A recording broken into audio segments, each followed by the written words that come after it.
Muy bien. Muy buenos días. Bueno, bienvenidos a los tempraneros. No siempre es así tan fácil levantarse con el frío, ¿verdad? Pero qué lindo que estamos aquí para poder tener la última presentación antes de salir para nuestro regreso para Los Ángeles. Y como el tema, ya ustedes se habrán dado cuenta, no son tantos sermones, son más bien como clases. Y ese es el estilo que tenemos en la predicación, es como dar clase. Creemos que la iglesia necesita ser educada, creemos que la iglesia necesita ser enseñada y toma tiempo la enseñanza. Por eso un muchacho puede estar hasta 6, 7 horas en el salón de clase, porque el estilo no es tanto sermonear, el estilo más bien es educacional. Y precisamente Cristo era maestro y Él podía enseñar los misterios de la palabra de Dios, y precisamente en base a ese mismo ejemplo pues enseñamos más que predicar. Predicar es como apelar a las emociones y un devocional y esa clase de cosas. Esto es más para la razón, no tanto para la emoción, es para pensar, analizar, reflexionar, aprender y al final de cuentas ser transformados por el poder de Dios. Vamos a comenzar nuestra última presentación. El pastor ya oró, pero siempre me gusta invocar una vez más el nombre de Dios. Los que podamos, colocámonos de rodillas y vamos a orar. Oremos. Nuestro Dios y Padre, muchas gracias por concedernos un nuevo día más de vida y queremos usar esta vida para tu gloria y tu honra. Ayúdanos para vivir de tal manera que te sientas orgulloso de tener hijos, que aunque estamos en la lucha, que aunque estamos peleando, nos vestimos cada día con la gracia de Jesús. Bendícenos en la presentación de este tema y que pueda ser de bendición espiritual para cada hermano, no solo de los que están aquí, sino los que habrán de escuchar a través de la radio, de la televisión y donde quiera este mensaje pueda llevar. Danos de tu bendición y tu nombre sea glorificado en Jesús nuestro Salvador. Amén, Señor. Amén. Gracias, podemos tomar asiento. Bien, cambiamos la dinámica de nuestras presentaciones. Hemos estado estudiando estos días con ustedes la serie profética La crisis final que nos espera. Sin embargo, en esta última presentación vamos a hablar un poquito acerca de completamente otra serie que se titula Como en los días de Noé. Esta serie, a diferencia de la otra tenía 4 sermones, pero esta tiene 8, tiene el doble de los sermones, pero como estamos cerrando nuestro campamento no les puedo dar los 8. Entonces pensé, ¿qué sermón les doy? Entonces les voy a dar el último tema de la serie, que es Y la puerta se cerró. Y ustedes van a entender por qué razón he escogido ese tema. Creo que es necesario que hablemos un poco acerca de cómo van a finalizar las cosas antes de la venida de Cristo. Pero voy a hacer un pequeño repaso de lo que la serie habla y los temas que tocamos en esta serie que es profética. Y hablamos en nuestro primer tema precisamente como en los días de Noé. Hablamos de la figura de este personaje tan notorio del Antiguo Testamento, en el cual por 120 años sirvió de pregonero de justicia para advertir al mundo el fin de todas las cosas.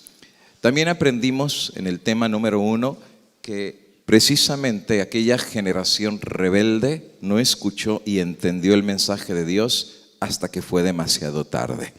Y Cristo dice que el mismo estado de cosas que pasó en los días de Noé habría de ser el parámetro para saber que Cristo habría de estar a las puertas. En nuestro segundo tema hablamos un poquito del concepto de lo que ellos estaban haciendo antes de la destrucción universal del diluvio. Hablamos un poquito del concepto de manipulación genética en animales, como aquella raza longeva que Elena de White decía que vivían casi 1000 años, que eran un cúmulo de conocimiento. De hecho, tú sabes que la Biblia tardó miles de años en empezar a escribirse. Cuando Moisés sube al monte, Dios por revelación le dio la inspiración del Génesis. ¿Por qué? Porque por miles de años no se escribió ningún texto bíblico, porque no había razón de escribir. La gente transmitía el conocimiento de generación en generación, de padres a hijos. Y si hoy en día Alberto Einstein, que vivió 70 años, logró inventar la teoría de la relatividad y crear una bomba atómica, ¿qué serían aquellos hombres que viven casi 1000 años eran un cúmulo de conocimiento, y este conocimiento, la Biblia dice, lo usaron solamente de continuo al mal. Hoy en día ya se está repitiendo la historia. Los científicos, no es ahora, no te creas que uno está dando una revelación de ahora, ya tienen décadas de estar experimentando para la creación de quimeras. Quimeras es lo que ellos ven como un sueño dorado de crear híbridos. No solamente amalgamaciones de diferentes razas o especies, sino también amalgamación de diferentes especies animales y humanas. Pero claro, en mitología griega y otros mitos, pues hay animales que son parte animal y parte seres humanos. Pero era una quimera, no habría una prueba que lo lograron. Pero hoy en día las cosas ya han cambiado. Hoy en día los seres humanos ya están empezando a hacer mezclas de manipulación genética. Conejos fosforescentes ya existen. Pollos, les quitaron el gene de las plumas, ya existen. Esos pollos no tienen escamas y no tienen plumas. ¿Por qué? Porque era muy incómodo estar desplumándolos para venderlos después a Kentucky Fried Chicken. Así es que los desplumaron, ya genéticamente son alterados. Salmones, aprendieron a quitarle los genes que evita su crecimiento a cierta edad. Y no solamente eso, hicieron mezclas con pescados que crecen en aguas calientes. Y como crece el salmón en agua fría, hicieron una mezcla y ahora el salmón puede crecer en cualquier clima y puede crecer 4 veces más de su tamaño original. Estamos hablando de salmones gigantescos e interesantemente el gobierno de Estados Unidos no ha colocado como ley o requisito de este país el poder establecer que el pescado que ya es legal de ser vendido para su consumo en este país, ¿sabes? El que come salmón, ¿quién sabe hace cuánto tiempo estás comiendo salmón genéticamente alterado? Algunos científicos están diciendo de que hay una gran posibilidad que muchos de los alimentos que se están consumiendo el día de hoy son parte de los provocadores de las megalergias que la gente está teniendo, porque el cuerpo no puede digerir esta clase de alimentos que no vinieron de la mano del Creador. Estamos hablando de experimentos que hicieron con vacas, donde les sacaron los genes que evitaba su crecimiento a cierta edad y ahora te están haciendo monstruos. Tengo todas las fotografías creciendo orejas humanas en la parte de atrás de una rata o de un ratón y están queriendo injertar órganos de seres humanos dentro de animales. Eso dicen que resolvería el asunto de los trasplantes de una vez y para siempre y la lista sigue. Ya tienen la máquina, ya tienen la pistola. La tijera la tienen en su mano y las mezclas genéticas las empezaron ya a hacer. ¿Dónde va a terminar esto? Bueno, mezcla de animales con seres humanos. No es nada nuevo, ¿eh? Tú sabes que hay una válvula del corazón que cuando es defectuosa la reemplazan con una válvula de un animal. ¿Y saben cuál es el animal, verdad? El cerdo, que dicen que es el que se parece más al cuerpo del ser humano. Así es que no es nuevo el querer utilizar partes de seres, de animales para ser compatibles con el cuerpo de los seres humanos. En el otro tema hablamos un poco del concepto de la manipulación genética en alimentos. Es lo que se conoce hoy en día como el GMO. No solamente se metieron con la creación de Dios en lo que son las aves y lo que son los animales, también se metieron en manipulaciones genéticas de plantas. Hoy en día, desde hace más de 35 años, los habitantes de Estados Unidos y del mundo estamos consumiendo alimentos GMO. De hecho, en ese tema doy una lista de qué alimentos ya están genéticamente alterados. Y mira qué astuto es el diablo, porque bajo el mensaje de la reforma pro salud, el pueblo adventista que practica este mensaje, ya no ingerimos más alimentos de origen animal. Y el reemplazo de la carne lo hemos tenido con las famosas carnes vegetales, gluten, soya y todos los derivados de esta semilla. Bueno, tengo que decirte que el 80% de la semilla de soya está genéticamente alterado. Creo que te conviene más comerte hoy en día un pedazo de bistec que la soya. Está completamente genéticamente alterada.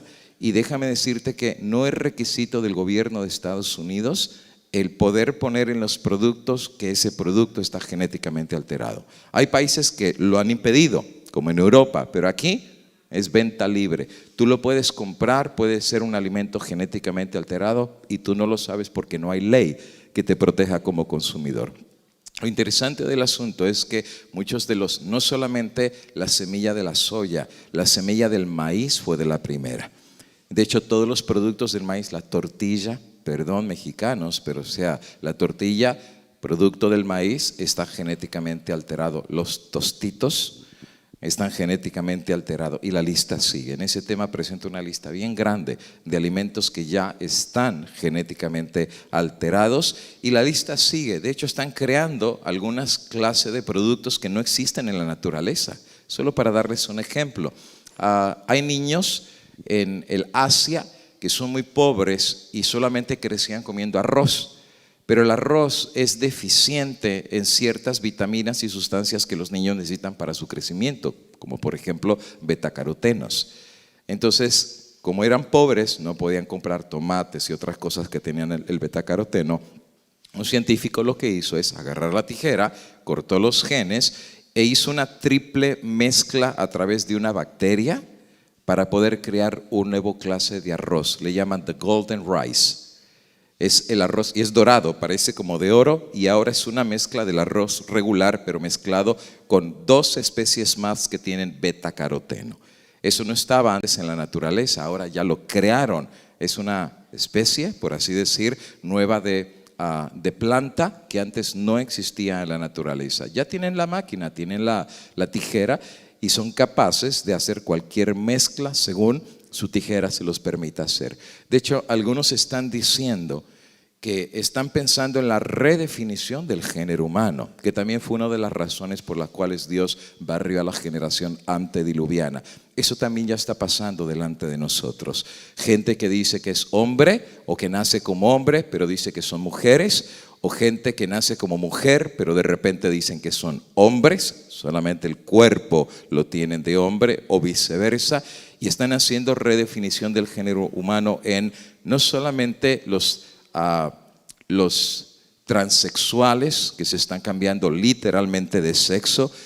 No me voy a meter a explicar todo eso porque eso ya lo expliqué en ese tema número 3, pero tengo que mencionar que desde la misma concepción, la definición de la sexualad queda establecida en el ser humano. Desde la misma concepción, toda la genética, así como Dios lo estableció, define que si alguien es hombre, es hombre. Todos sus órganos y su sistema tienen el código genético ya establecido. Cuando una persona siendo hombre dice que es mujer, el problema no es físico. El problema no tiene que ver con el cuerpo, el problema tiene que ver con nuestra forma de pensar. Dice la Biblia que sus pensamientos solamente fueron de continuo hacia el mal. Dios aún se arrepintió de haberlos creado. El otro tema se llamó la tierra estaba llena de violencia. De hecho, estoy hablando en este tema un poquitito acerca de las columnas de Georgia. Si tú no has escuchado acerca de esto, métete al internet, coloca las columnas de Georgia, que son los 10 mandamientos para el sobrevivimiento de la raza humana. ¿Y sabes de qué están hablando? Quieren eliminar 5.500 millones de personas. Quieren dejar la humanidad solamente a 500 millones de habitantes a nivel mundial y algunos están diciendo que a través de la comida, cosas que están tirando en el aire y la lista sigue, están tratando de deshacerse de la raza humana y otros están diciendo que están queriendo hacer hasta una tercera guerra mundial, quieren barrer a la humanidad. De hecho, interesantemente el libro de Apocalipsis dice que cuando Cristo viene a destruir a los que están destruyendo la tierra. Y en este tema explico que el espíritu de Satanás siempre ha sido un espíritu de destrucción y de muerte. Cristo dijo en Juan 8:44 que Él es asesino desde un principio. Y Elena de Goya explica que actualmente hay fuerzas preparadas para causar desolación por todos lados. Ya están listas. Lo único que esperan, según Elena de Goya, es el permiso de Dios. El día que Dios se lo permite, vamos a ver cosas muy terribles sobre esta tierra. Se casaban y se daban en casamiento. Otro tema muy interesante que vimos es acerca del concepto de los nefilines. No sé si han escuchado un poquito acerca de ellos. Saben que hay un montón de hermanos evangélicos que creen en estos temas. Hay un hombre que se llama Armando Alducín, que muchos evangélicos lo ven como un campeón de los evangélicos, pero él cree en los nefilines, cree que los demonios se metieron con las hijas de los hombres y concibieron híbridos, mitad demonios y mitad seres humanos, y que según ellos y según el libro de Enoc, y ahí presento el concepto acerca de la apocrifía o los libros apócrifos, cartas deuterocanónicas o de repente cartas pseudoepigráficas, donde explicamos por qué hay libros que existen que no entraron en el canon bíblico. Y son un montón, de hecho son más los que no entraron que los que están en la Biblia. Y uno de ellos es el libro de Enoc. Y el libro de Enoc resulta ser que dice que la razón por la cual Dios destruyó al mundo antediluviano es porque todo el mundo ya se empezó a hacer híbrido de demonios con seres humanos. Hasta da la lista de los demonios que hicieron pacto para meterse con las hijas de los hombres, enseñar brujería y toda esta clase de cosas, hasta que Dios dijo, me arrepiento de haberlos hecho. Y una de las razones era porque el diablo quería supuestamente contaminar la descendencia de la raza humana, porque de ahí va a venir el Cristo. Y que los únicos que no se contaminaron con híbridos, con demonios, fueron Noé y su familia, y que por esa razón son los únicos que conservó. Ahora, todo eso lo explico en este tema, y qué es lo que dice la Biblia y obviamente el espíritu de profecía. El tema que voy a compartir el día de hoy es el último de la serie, que se titula Y la puerta se cerró. En el libro de San Mateo capítulo 24, el Señor Jesús, hablando acerca de su segunda venida, nos dice que será como en los días de Noé, el prototipo de la venida del Hijo del Hombre. Porque antes del diluvio comían, bebían, se casaban y se daban en casamiento hasta el día en que entró Noé en el arca, y no entendieron hasta que vino el diluvio y se los llevó a todos. Así también será la venida del Hijo del Hombre. Es un pequeño paréntesis. Acabamos también de terminar de hacer otra serie que se llama Verdades que Liberan. Esa serie la preparé para hermanos evangélicos y pentecosteses.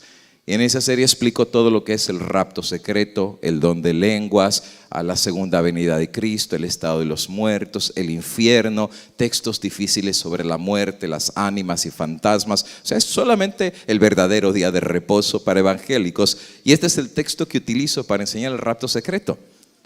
Lo que dice la Biblia acerca del rapto secreto. Y es interesante que el mismo texto que utilizan para decir que uno será tomado y dejado, dice completamente otra cosa opuesta y diferente. Pero dice aquí que finalmente algo vino en los días de Noé y se los llevó a todos. La pregunta, ¿a dónde se los llevó? ¿Los raptó? No, sabemos según el libro de Lucas que los destruyó. Cuando el diluvio vino, les trajo destrucción a esa generación. La pregunta es, ¿cómo era la vida en los días antes del diluvio? La sierva del Señor tiene algunas citas donde nos explica cómo vivían los antediluvianos antes de la destrucción de todas las cosas. Y mira qué dice ella. En los días de Noé pesaba sobre la tierra una doble maldición.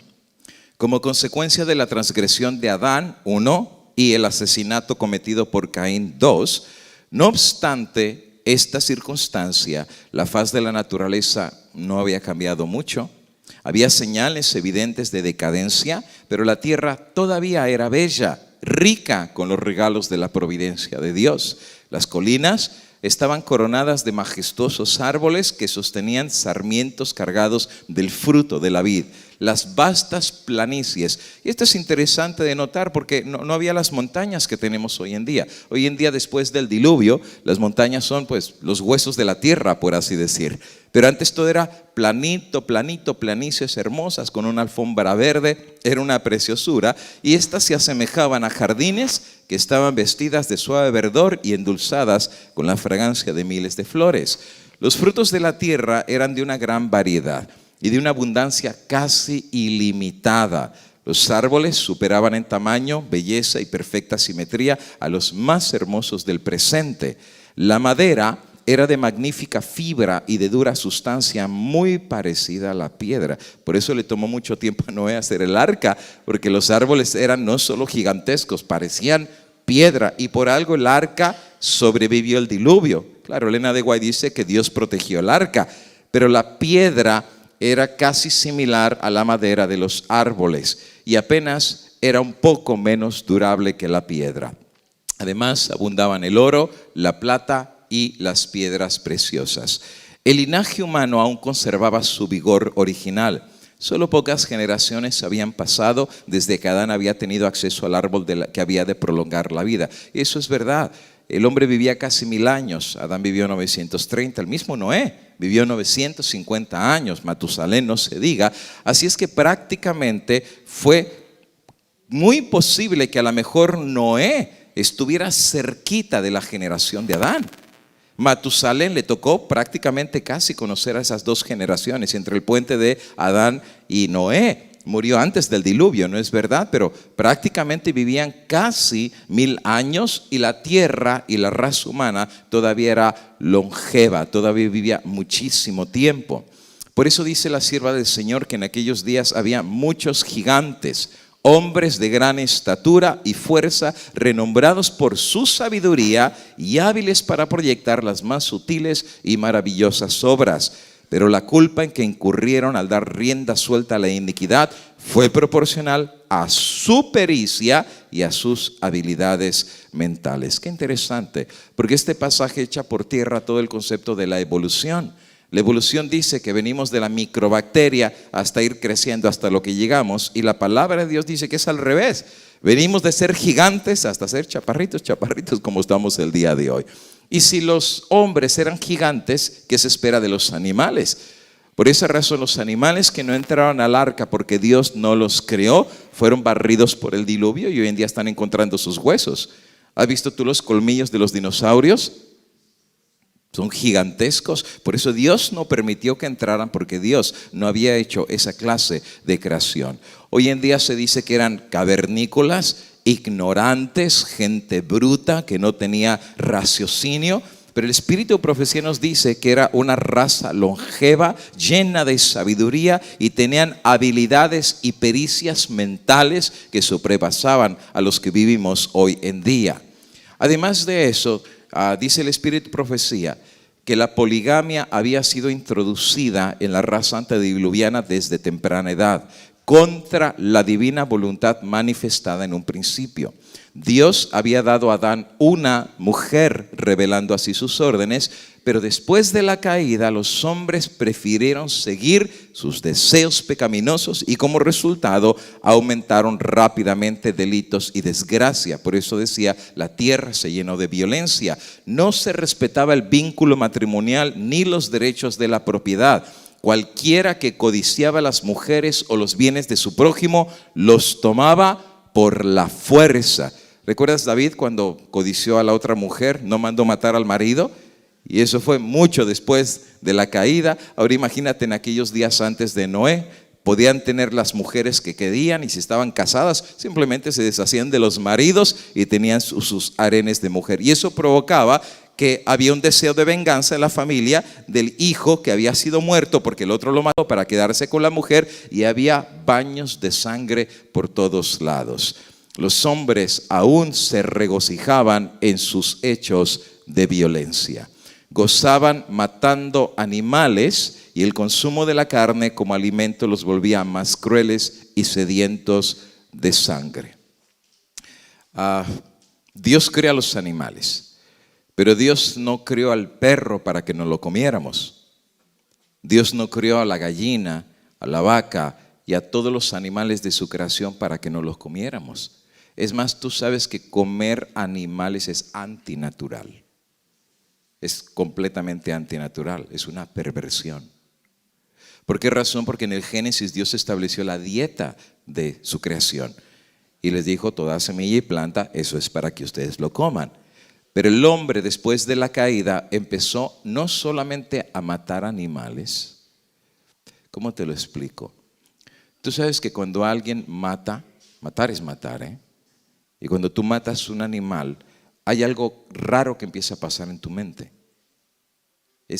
Dios no te creó para asesinar. Cuando una persona comienza matando animales, empieza a desensibilizar su mente, su conciencia. Y yo he conocido personas que han sido carniceros, han trabajado en ¿cómo se llama donde matan a los animales? En los rastros y el matadero de animales. Y yo no sé si tú has visto un video de cómo los matan, es bien cruel. Con el cuchillo empiezan a sangrar y les da lo mismo, ¿eh? O sea, ya están acostumbrados a ver derramamiento de sangre y llega el momento que se acostumbran a esa clase de violencia, se les hace después natural. No es natural, es antinatural, pero después de tanto hacerlo quedan acostumbrados. ¿Por qué es importante esto? Porque primero comenzaron matando a los animales y después terminaron matándose el uno hacia el otro. Por eso dice, llegaron a considerar la vida humana con sorprendente indiferencia. Ya les daba lo mismo porque primero comenzaron quitándole la vida a los animales, comiéndoselos después, que después empezaron a comer entre ellos mismos, asesinatos y violencia. No fueron, dice ella, las multitudes o las mayorías las que se colocaron de parte de lo justo. El mundo se puso en contra de la justicia y las leyes de Dios y Noé, fíjate qué interesante, al traer el mensaje directo de Dios para reprimir y reprender las abominaciones y pecados de esa generación corrupta, Noé fue considerado fanático.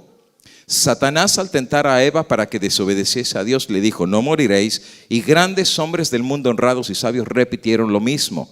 Dijeron, las amenazas de Dios tienen por fin solo intimidarnos, pero nunca se realizarán. No debéis alarmaros. Nunca se producirá la destrucción de la tierra por el Dios que la hizo, ni el castigo de los seres que Él creó. Podéis estar tranquilos, no temáis. Noé es un descabellado fanático. El mundo se reía de la locura del iluso anciano. En vez de humillar sus corazones ante Dios, persistieron en su desobediencia y impiedad. Qué interesante. La calma y tranquilidad que les vino fue resultado de los líderes que estaban imponiendo esa calma sobre ellos. Noé decía, la voz de Dios ha hablado, el fin de todas las cosas llega, pero prefirieron conformarse en el falso mensaje de los sabios de su tiempo que el fin no habría de llegar. El mundo miraba maravillado, algunos hasta con temor. Resulta ser que lo interesante es de que Dios estaba mandando un mensaje, pero tuvo que hacer algo sobrenatural para que esa generación abriera los ojos. Y fue cuando los animales comenzaron a venir al arca. Elena de White dice que los ángeles estaban encaminando a los animales hacia el arca. Y cuando ellos vieron que animales de todos los lugares empezaban a venir y su dirección final era el arca, no pudieron científica o racionalmente poder explicar el motivo por cual los animales estaban encaminando hacia el arca. Miraba maravillado este evento y algunos miraban el caminar de los animales hasta con temor. Llamaron a los filósofos para que explicasen aquel singular suceso, pero fue en vano, era un misterio que no podían comprender. La mano de Dios se estaba moviendo. ¿Y no es interesante que los hombres no escucharon la voz de Dios, pero cuando Dios le habló a los animales empezaron a venir? Mejor los animales tenían una conciencia que estaba más abierta a la voz de Dios que los seres humanos. Y amigo, la historia se está repitiendo, ¿eh? Si tú miras en la Biblia, siempre cuando Dios ha llamado a algún animal para ayudarlo, los animales siempre responden.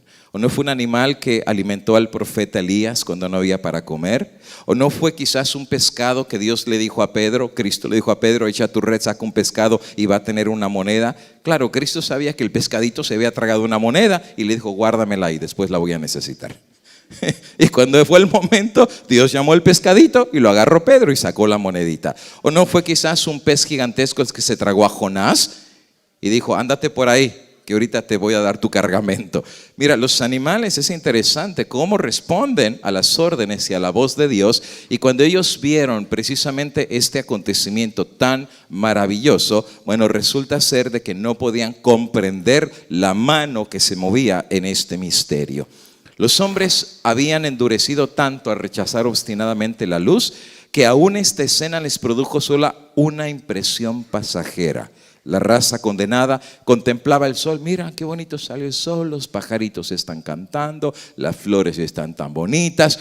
No va a suceder lo que Noé dice. Y aparte que Noé decía que iba a llover, que iba a caer agua del cielo, cuando jamás eso había pasado. Tú sabes que el mensaje de Dios es completamente impopular. Es tú predicar un mensaje que ni lo has visto, que no hay evidencia enfrente de ti para saber que lo que estás diciendo va a suceder así. ¿Por qué crees que Noé fue contado como pregonero de justicia? Porque creyó el mensaje de Dios, y sabes que esa fe fue lo que condenó al mundo. Porque ahora nadie puede decir o excusarse, yo no sabía. Pues tú no sabías, pero Noé sí sabía y Noé lo creyó, tú lo rechazaste. Y Noé quedó como un testimonio vivo que hay gente que contra corriente y contra naturaleza está dispuesta a creer a la santa palabra de Dios. ¿Sabes? Esto se va a repetir con el pueblo de Dios, Hay que pongamos las barbas en remojo, porque exactamente lo que le pasó a Noé viene sobre nosotros. ¿Tú crees que predicar este mensaje te va a hacer popular? Mira, amigo y hermano, Dios no nos llamó a un concurso de popularidad. Aquí no se trata de caerle bien a la gente. Aquí no se trata de que la gente te aplauda, que la gente te dé honores o que la gente te dé estatuas de reconocimiento. Esto no es popularidad. Dios nos ha llamado a ser impopulares.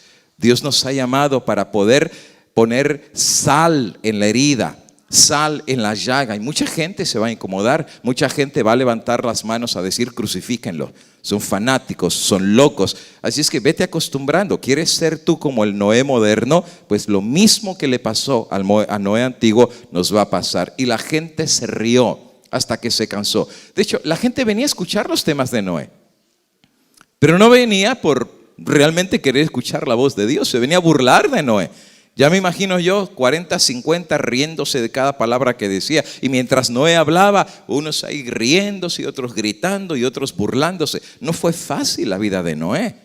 Y el pobre viejito día tras día tenía que dar el mismo mensaje. Y los mismos burladores venían a burlarse del pobrecito de Noé. Y Noé agarrado de la mano de Dios. Y ¿saben cuántos? Algunos, ¿verdad? A lo mejor hacían un charquito de agua y se ponían a nadar. Mira, Noé, ya llegó el diluvio, me estoy ahogando, ¿verdad? Cuántas burlas al mensaje del viejito. Pero el viejito, ¿qué crees? Con la voz predicaba y con la mano iba construyendo el arca. Y no desistió. Y sabes, este es un mensaje muy solemne para nosotros. Porque ¿sabes cuánta gente hoy en día por cualquier cosa se desanima? ¿Sabes que yo he encontrado gente que hoy en día ya no va a la iglesia porque no lo saludan? Ay, que el pastor ya no me saluda, el pastor ya no me ve igual, los hermanos no me llaman, nadie me quiere, todos me odian. Y se terminan comiendo el gusanito, ¿verdad? Por cualquier cosa se desaniman. No ha venido ni la crisis y ya no quieren ni venir a la iglesia. Si en charcos se ahogaron, ¿qué será cuando venga el mar rojo?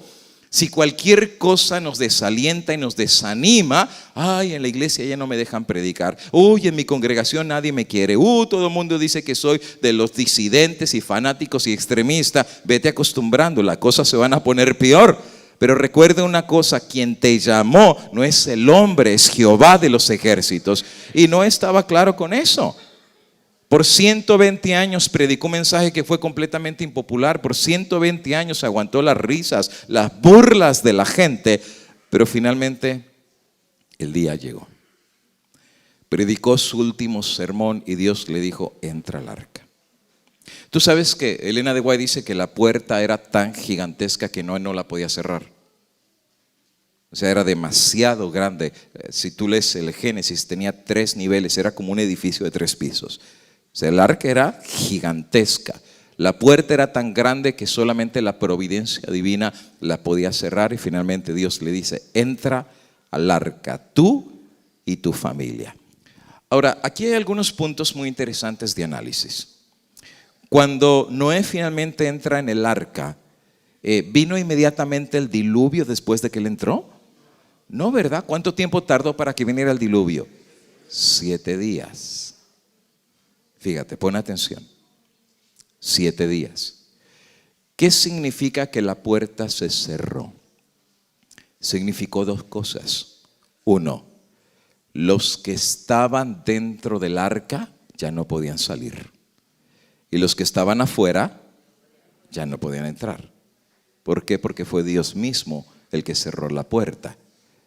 Ahora, una vez que la puerta se cerró, Noé y su familia ya estaban salvos. Claro, iban a pasar el diluvio y todo eso, pero ya estaban salvos. Y los que estaban afuera ya estaban, pero no lo sabían.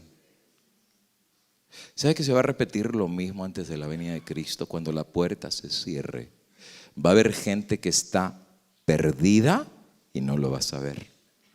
Porque la vida va a seguir regular, porque por 7 días pues los pajaritos seguían cantando, iban a dormir, comían, hacían lo regular sin saber que el decreto ya estaba postulado sobre ellos y que estaban perdidos. ¿Cuándo se dieron cuenta que estaban perdidos? No cuando la puerta se cerró. Se dieron cuenta que estaban perdidos cuando vino, por eso dice, y no entendieron. ¿Y qué es lo que no entendieron? Que estaban perdidos hasta que vino el diluvio. Elena de White dice que finalmente un relámpago deslumbrante se vio. Ahora era algo nuevo para ellos, porque nunca había llovido y ahora viene un relámpago. Ya me imagino el susto de ellos. O sea, tronó el cielo.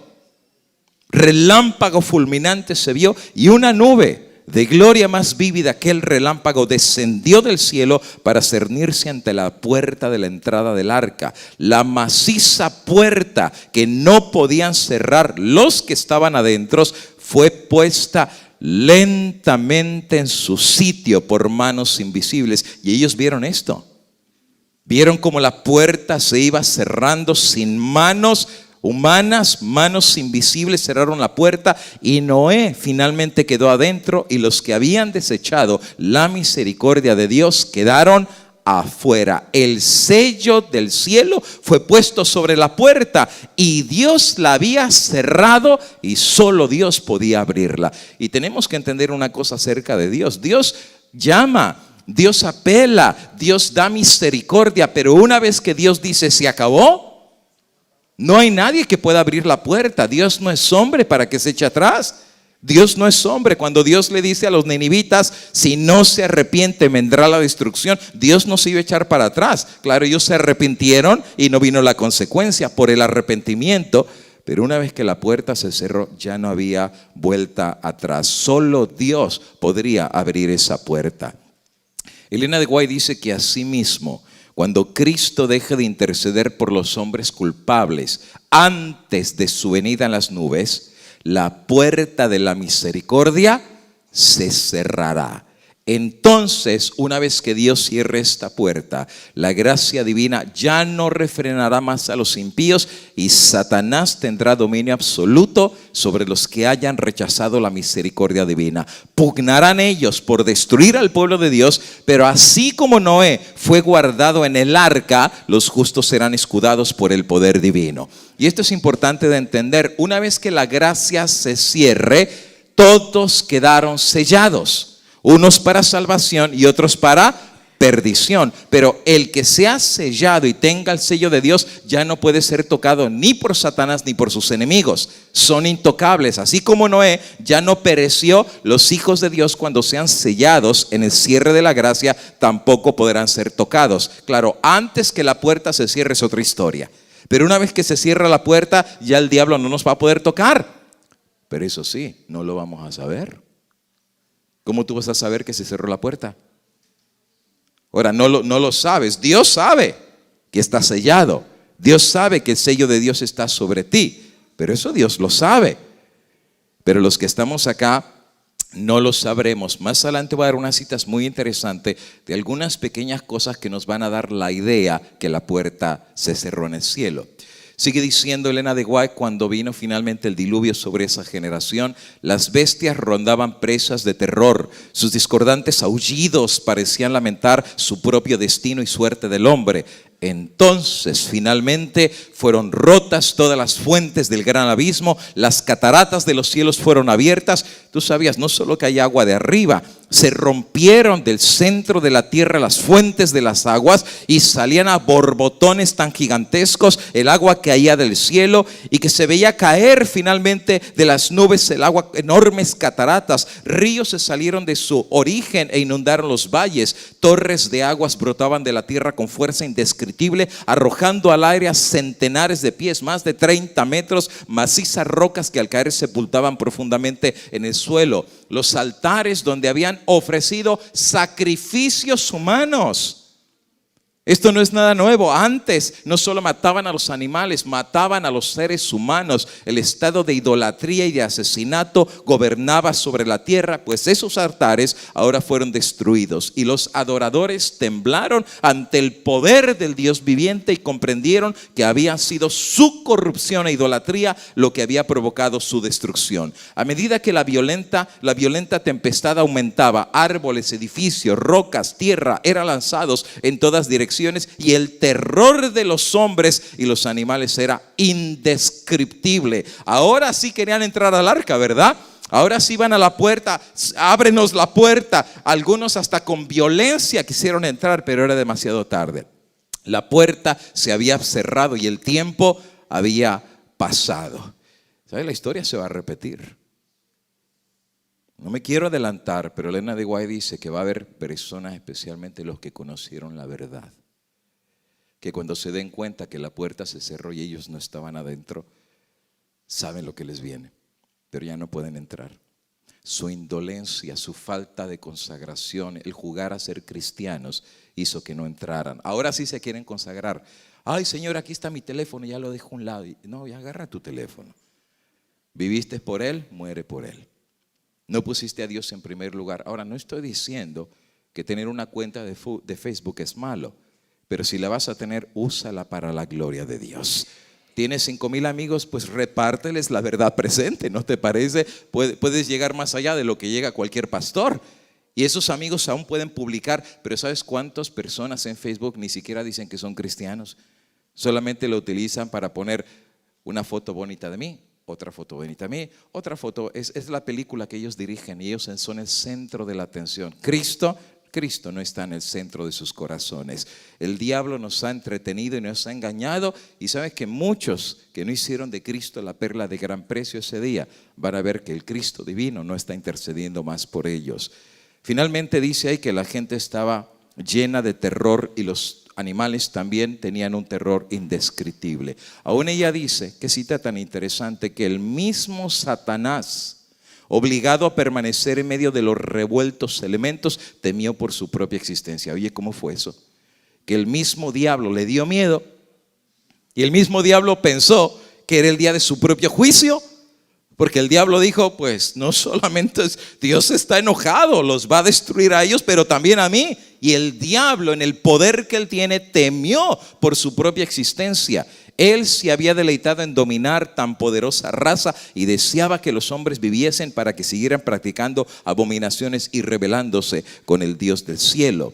Pero otros, locos de terror, extendían las manos hacia el arca, implorando que se les permitiese entrar, pero sus súplicas fueron en vano. Su conciencia finalmente se despertó y se convencieron que hay en los cielos un Dios que todo lo gobierna. Le invocaron, pero sus oídos no escuchaban las súplicas. Y en aquella terrible hora vieron que la transgresión de la ley de Dios había ocasionado su ruina. De las cimas más altas, los hombres contemplaban un enorme océano sin playas. Wow, esto es una poesía, ¿eh? A mí la forma como Elena de White pone las cosas me sorprende. Dice, los hombres contemplaban un enorme océano sin playas. El agua empezó a subir. Tú sabes que ellos agarraban animales gigantescos, amarraban a sus hijos para que en el instinto de sobrevivencia los animales se trataran de salvar y al mismo tiempo salvaran a su carga, ¿no? Pero sabes, no había montañas como hoy en día. O sea, eran solamente planicies. Y cuando el agua va subiendo y va subiendo y va subiendo, ellos, y sabes el terror de saber que tus hijos se van a ahogar, que tu esposa, es cuestión de tiempo, tu esposa se va a ahogar, todo va a ser destruido y al final tú también vas a perecer y no hay quien te salve. La única salvación está flotando y la puerta está cerrada y tú no estás allá adentro. La agonía mental de esa gente era indescriptible. Las solemnes amonestaciones del siervo de Dios ya no eran objeto de ridículo, ya no era tan fanático, ya no era tan disidente, ya no era tan extremista, divisionista, separatista. Ahora se dieron cuenta que era un siervo de Dios. ¿Cuánto habrían deseado estos pecadores condenados a morir que se les volviese a deparar la oportunidad que habían menospreciado? ¿Cómo imploraban que se les diera una hora más de gracia? Otra manifestación de misericordia, otro sermón del disidente Noé pero ya no habían de oír la dulce voz de la misericordia, y las aguas del diluvio los habrían de barrer. Y claro, el arca estaba segura bajo la protección de Dios, y los que estaban afuera en un océano sin playa sabían que había llegado el día de su destrucción. Claro, una fotografía no ilustra mucho. Claro, tú ves la foto y no impacta casi nada. Sabes, la gente que se está ahogando, el arca, pero hermano, haber estado ese día ahí es algo completamente indescriptible. Yo encontré un pequeño video que me gustaría mostrarles. Mientras el arca está flotando, la gente se sube a las colinas para tratar de salvarse, pero es imposible. No hay nadie que los pueda salvar. El que los podía salvar los desecharon. Y ya no había más esperanza para ellos. Ahora, Cristo dice que es como en los días de Noé, que será la venida del Hijo del Hombre. ¿Sabe qué significa eso, verdad? La historia se va a volver a repetir. Por eso es importante que entendamos los elementos de qué sucedió en los días de Noé, porque la historia se nos habrá de volver a repetir. Hay 7 aspectos del cierre de la gracia antes de la venida de Cristo que me gustaría compartir con ustedes en el resto del tiempo que me queda. Así es que vamos a tratar de volar para ver hasta dónde llegamos. Primer aspecto del cierre de la gracia: ya se han cerrado algunas puertas de la misericordia en diferentes generaciones. O sea, en diferentes tiempos Dios ya llegó el momento que cerró la puerta de la gracia y misericordia. Mensajes Selectos, tomo 1, página 71, Elena de White dice: hubo una puerta cerrada en los días de Noé. Y entonces, ahora pongan atención a estos detallitos, Se cerró la puerta en los días de Noé, y entonces, no antes, entonces, una vez que se cierra la puerta, fue retirado el Espíritu de Dios de la raza pecaminosa. No antes, sino después. ¿Por qué razón? Porque antes de que la puerta se cierre, el Espíritu Santo todavía apela a la conciencia de la gente. O sea, todavía tiene chance de entrar a la puerta de la salvación. Pero una vez que se cierra la puerta, ya no tiene sentido que el Espíritu Santo interceda, porque ya no pueden entrar. La puerta se cerró. ¿Has leído la cita de Elena de White que dice que ya el Espíritu de Dios se está retirando de la tierra? ¿Sabes qué significa esto? Que la puerta pronto se va a cerrar. Ahora, dice ahí que finalmente, después que el Espíritu Santo se fue, después vino el diluvio. Quiere decir que una vez que el Espíritu Santo se vaya, la venida de Cristo no tarda mucho. Porque el diluvio solamente tardó 7 días en venir después de que la puerta se cerró. Ahora, no estoy poniendo fechas, O sea, no salgan aquí diciendo: el pastor Rivera dijo que 7 días después de la gracia, Cristo viene. Pero ¿no es interesante notar que tan pronto la puerta se cerró, no tardó mucho en venir el diluvio? Te voy a dar algunas citas en un momentito más. Página 72. Hubo también una puerta cerrada en los días de Abraham. La misericordia dejó de interceder por los habitantes de Sodoma. Cuando los ángeles van a la ciudad es porque la decisión ya había sido tomada antes. Quiere decir que Dios a esa ciudad ya la había juzgado, pesado, y su caso estaba decidido. Aún Abraham trató de entrar al concilio de Dios y decir: Señor, ¿no será que te habrás equivocado? ¿Y qué tal que si hay 50? ¿Y qué tal que hay 40? ¿Y qué tal que hay 10? Y aún Dios dijo: está bien, si tú crees que sabes más que mi concilio celestial, si tú piensas que conoces mejor los corazones, si hay 10, los perdono. Ya Abraham ahí le dejó, ¿verdad? Si hubiera bajado a 5, ni 5 hubiera habido, ¿verdad?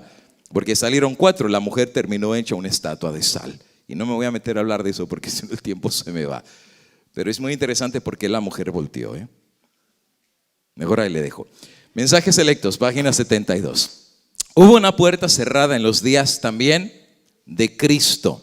El Hijo de Dios declaró a los judíos incrédulos de esa generación: vuestra casa os es dejada desierta. Tú sabes que aun cuando crucificaron a Cristo ya sus días estaban contados. La sangre de Él sea sobre nosotros y sobre nuestros hijos. Finalmente es en el año 70 cuando viene Tito que ellos se dan cuenta que Dios hace rato ya los había abandonado, que los había pesado y ahora les tocaba recibir las consecuencias de haber crucificado al Hijo de Dios. Así es que varias puertas de la gracia divina ya se han cerrado en el pasado. Y se cerrará la puerta de la gracia exactamente antes de la venida de Cristo Jesús, siguiendo esta misma dinámica. Número 2, se han cerrado también la puerta para algunos en el pasado y en el presente. Y esto es importante de entender. La Biblia nos dice que en el Antiguo Testamento ha habido personas que Dios ya los juzgó y los declaró perdidos. O sea, ya se perdieron porque pasaron ante el tribunal de Dios. Y es el caso de Belsasar. Mira que dice Daniel capítulo 5. Cuando finalmente la mano está escribiendo sobre la pared y viene Daniel para interpretar la escritura, Daniel, antes de interpretar la escritura, mira que le recuerda al rey. El Altísimo Dios, oh Rey, dio a Nabucodonosor tu padre reino, grandeza, gloria y majestad.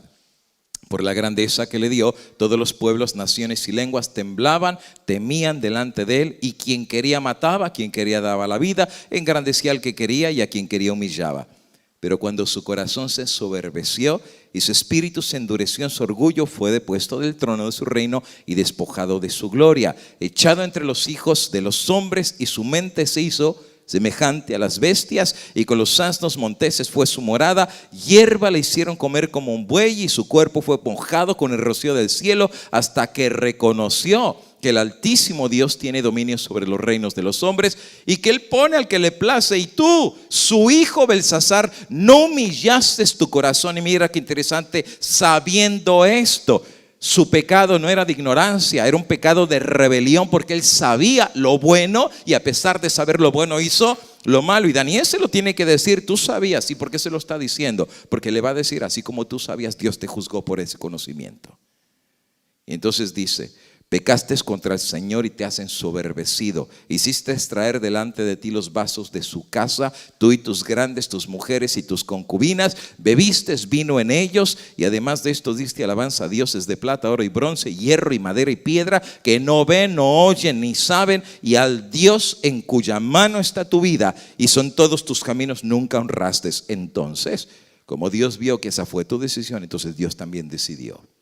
Y Dios mandó la escritura, la mano que trazó esta escritura, que decía, Mene, Mene, Tekelu, Parsin. 1, pesado ha sido en balanza. ¿Sabes qué significa la balanza? Juicio.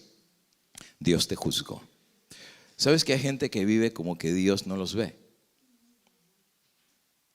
O sea, mientras los demás no sepan, están bien, pero los ojos de Dios están sobre ellos. Daniel está diciendo, Dios te vio y tú no te diste cuenta. Dios ya te venía observando desde hace rato y no te importó. Idolatría, blasfemia. Y llegaste al último punto de traer lo que era sagrado para Dios y lo pisoteaste. ¿Sabes qué? Por lo menos en mi punto de vista, lo que provocó la destrucción de Belsasar fue que el acto capital que él hace, que trajo la indignación de Dios, es traer los vasos sagrados del templo, ¿no es verdad? Y los tomó como cualquier cosa y los pisoteó y se los dio a sus rameras y a sus capitanes y a sus generales y les puso vino. ¿Has escuchado el vino de Babilonia que está en la copa? O sea, llegó al punto de desecrar lo que era sagrado. No hizo diferencia entre lo santo y lo que no era santo, y lo tomó como inmundo y lo desecró. Entonces Dios dijo, te metiste con lo sagrado mío. La mano empezó a escribir. Tú sabes que hay dos cosas que Dios ha establecido como vasos sagrados desde la creación, que Dios estableció como santo, y Dios los apartó y les puso la santidad en esas dos instituciones. ¿Cuáles son las dos instituciones? Uno es el Santo Sábado y el otro es. ¿Tú sabes que yo creo que cuando los seres humanos toquen esos dos vasos, la mano va a empezar a escribir? Ya empezaron con uno. El matrimonio lo redefinieron y en el año 2015 la Suprema Corte de Estados Unidos vilipendió y humilló y desecró lo que Dios llamó santo, y ha permitido ahora el matrimonio homosexual, lesbiano, transgénero y bisexual legalmente en los Estados Unidos de Norteamérica. Y no solamente es el único país, por todos lados, todos los países están pisoteando el primer vaso sagrado. Va uno, falta otro. ¿Cuál es el otro? Por eso entendemos que cuando venga la ley dominical es el segundo vaso y la mano va a empezar a escribir. Pesado ha sido en balanza y ha sido hallado falto. Ahora, interesantemente, cuando la mano escribe, el juicio había sido hecho previamente. Daniel solamente le dice la sentencia. Pero Dios ya te juzgó y esa misma noche fue muerto Belsasar, rey de los caldeos. Lo interesante es que Belsasar ya había sido juzgado y él no lo sabía. Y lo mismo va a repetirse en otras ocasiones. Va a haber gente que se haya juzgado por Dios y ellos no lo van a saber. ¿Te recuerdas el caso también de Herodes, que había matado a Santiago a filo de espalda? Resulta ser de que un día, sentado vestido de ropas reales, se sentó en el tribunal, les arengó, el pueblo decía: voz de Dios, no es voz de hombre. Y al momento un ángel del Señor le hirió. La palabra en griego es una estocada. Así como el torero agarra la espada y le da la estocada final al toro, pues esa es la palabra que se utiliza en el griego. Vino el ángel, le dio una estocada, lo hirió por cuanto no dio la gloria a Dios y expiró comido por gusanos. O sea, Dios dijo: hasta aquí. Le cerró la puerta y le quitó la vida. Así como Dios da la vida, también tiene derecho a quitarla. La puerta también se cerró antes de que viniera el diluvio. 7 días después vino la consecuencia. Ahora, Elena de White tiene unas citas muy interesantes acerca de algunos individuos en el presente. O sea, ya no en el cierre de la gracia universal antes de que Cristo venga, sino en el presente, que su puerta se está cerrando. Mira qué dice: cada día termina el tiempo de gracia para algunos. Oye, eso hace pensar a cualquiera, Dice: cada día termina el tiempo de gracia para algunos. Cada hora algunos pasan más allá del alcance de la misericordia. Oíste, es muy solemne de pensar, ¿Será que alguno de nosotros ha cruzado esa puerta que ya no hay retorno? Que ya ni el Espíritu de Dios te puede alcanzar. Habrá un joven aquí tan rebelde que ya ni la voz de Dios te toca. Haces llorar a tu madre, haces sufrir a tu padre. Eres una vergüenza para la iglesia, para los demás. Y tu vida de rebelión trae deshonra al mismo Dios del cielo. Y a lo mejor sin tú darte cuenta ya pasaste el límite de ser alcanzado. Dice: algunos pasan más allá. Y sabes, quizás Hitler fue uno de esos casos, ¿no es verdad? Ya él llegó a un punto en todas las abominaciones que él había hecho, que hace rato quizás Dios lo había juzgado. Sigue diciendo ella, Joyas de los Testimonios, tomo 2, página 167. Cada día hemos estado asociados con hombres y mujeres que van encaminados hacia el juicio. ¿Qué significa eso? Que lo que hacemos diario no es para el bien, es para el mal. Igual que los antediluvianos, sus pensamientos y obras eran solo de continuo hacia el mal. Tú podrás decir: pastor, he cruzado esa línea. Bueno, hermano, estás aquí, ¿no? Eso dice mucho de ti. Podrías haberte quedado en tu casa, cómodo, sentado en tu sofá, tomándote un tececito. No vienes a batallar, no vienes a sufrir. Sabes que ha hecho frío, Y yo vi a muchos que están en carpas con este frío. Oye, hay que tener amor a Dios para tú dejar tu comodidad y venir aquí con este frío a escuchar la palabra de Dios. Así que todavía hay algo que te está hablando. Todavía hay algo en tu conciencia que te hace buscar de Dios. Y ese es un buen síntoma, que todavía tu conciencia la tienes suavecita, la voz de Dios. Pero hay algunos que cada día no buscan lo bueno. Eso sí, a un campamento no vienen, ¿verdad? Porque ponen 1000 excusas. Pero cuando los invitan a la boda, son los primeros en llegar. Porque está buena la comida, ¿verdad? Dan de todo. A eso sí, se llenan los lugares, ¿verdad? Para ir a las bodas. Que un partido de fútbol, son los primeros de levantarse de madrugada. Ahí sí se visten y se arreglan para ir a jugar al fútbol o cualquier deporte. Para lo que nos conviene, el deseo del corazón, ahí sí le entramos. Pero para las cosas de Dios, ¿quién busca de Dios? Y hay algunos que sin darse cuenta en el procedimiento